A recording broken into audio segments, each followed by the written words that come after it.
Kovai town hall பகுதியில் உள்ள பழமை வாய்ந்த கோயமுத்தூர் அத்தார் ஜமாத் பள்ளிவாசலில் ரம்ஜான் சிறப்பு தொழுகை நிகழ்ச்சி நடைபெற்றது. இதில் பல்லாயிரக்கணக்கான இஸ்லாமியர்கள் கலந்து கொண்டனர். நாடு முழுவதும் ரம்ஜான் பண்டிகை கொண்டாடப்படுகின்ற நிலையில் கோவை மாவட்டம் டவுன்ஹால் அடுத்த ஒப்பனக்கார வீதியில் உள்ள மிகவும் பழமை வாய்ந்த கோயம்புத்தூர் அத்தார் ஜமாத் பள்ளிவாசலில் ரமலான் சிறப்பு தொழுகை நடைபெற்றது.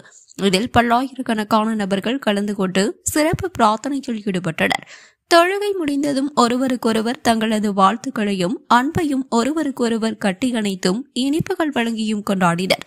இதனைத் தொடர்ந்து செய்தியாளர்களை சந்தித்த இப்பள்ளிவாசலின் தலைவர் ஆசிரியர் அமானுல்லா கூறுகையில், 1 மாத காலமாக நோன்பு வைத்து நல்ல பண்புகளை வளர்த்து அதை மீதியுள்ள மாதங்களை கடைபிடிக்க ரமலான் பண்டிகை கொண்டாடப்படுகின்றது.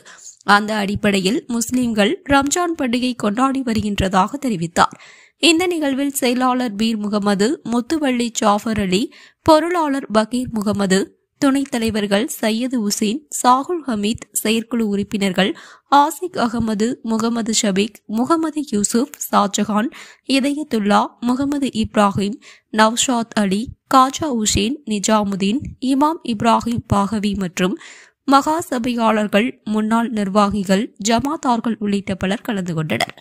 பிஸ்மில்லாஹிர் ரஹ்மானிர் ரஹீம். உலக மக்கள் அனைவருக்கும் இறைவனின் சாந்தியும் சமாதானமும் என்றென்றும் நின்று நிலவட்டுமாக. கோவையின் பாரம்பரியம் மிக்க வரலாற்று சிறப்பு மிக்க அத்தார் ஜமாத்தின் செயலாளர் பீர் முகமது பேசுகின்றேன். இன்று நாங்கள் பெருநாள் தொழுகையை முடித்து கொண்டு உலக மக்கள் அனைவருக்கும் எங்களுடைய அத்தார் ஜமாத் நிர்வாகத்தின் சார்பாகவும் முன்னாள் நிர்வாகிகள் சார்பாகவும் மகாசபையார்கள் சார்பாகவும் உலக மக்கள் அனைவருக்கும் எங்களுடைய ஈதுல் ஃபித்ர் நல்வாழ்த்துக்களை தெரிவித்துக் கொள்கின்றோம்.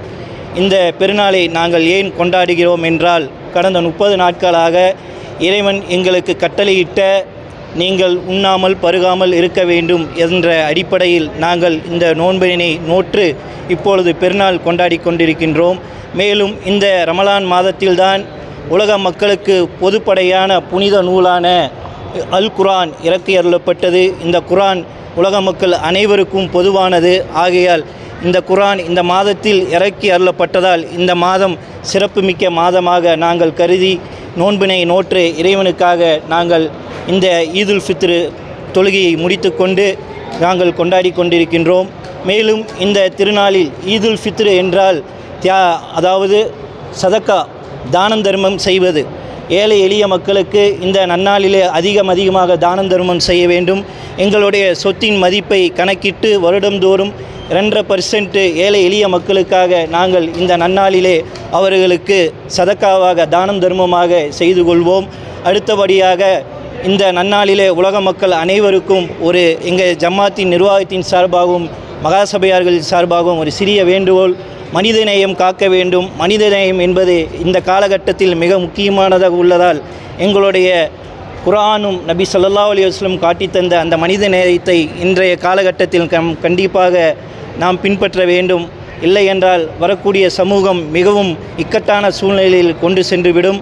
ஆகையால் நாமும் நமக்கு அடுத்தபடியாக வரக்கூடிய தலைமுறையிற்கும் மனித நேயம் காப்பது பற்றி நாம் இந்த வாயிலாக இந்த ஜமாத்தின் வாயிலாக வலியுறுத்தி சொல்லுகின்றோம்.